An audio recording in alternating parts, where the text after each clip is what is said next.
લોકસભામાં આજે કેન્દ્રીય ગૃહ રાજ્યમંત્રી નિત્યાનંદ રાયે અપ્રવાસ અને વિદેશી વિધેયક 2025 લોકસભામાં રજૂ કર્યું છે। આ બિલનો હેતુ ઇમિગ્રેશન કાયદાઓને આધુનિક બનાવવાનો છે તેમજ ગેરકાયદે ઘૂસણખોરી પર નિયંત્રણ લાદવાનો છે।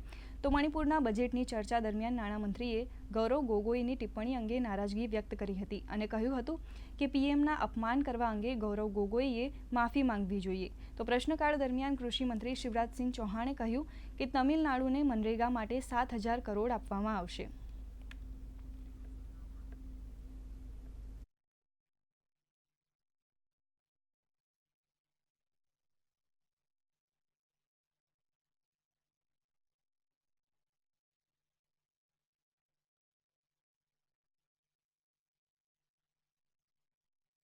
मैं माननीय गृह मंत्री श्री अमित शाह जी की ओर से प्रस्ताव करता हूं कि भारत में प्रवेश करने वाले और उससे निकास करने वाले व्यक्तियों की बाबत पासपोर्ट या अन्य यात्रा दस्तावेजों की अपेक्षा का उपबंध करने के लिए केंद्रीय सरकार को कतिपय शक्तियां प्रदान करने और वीज़ा तथा रजिस्ट्रीकरण की अपेक्षा सहित विदेशियों से संबंधित मामलों को भी नियमित करने के लिए तथा उनसे संसक्त या उनसे अनुषंगिक विषयों का उपबंध करने वाले विधेयक को पुनः स्थापित करने की अनुमति दी जाए।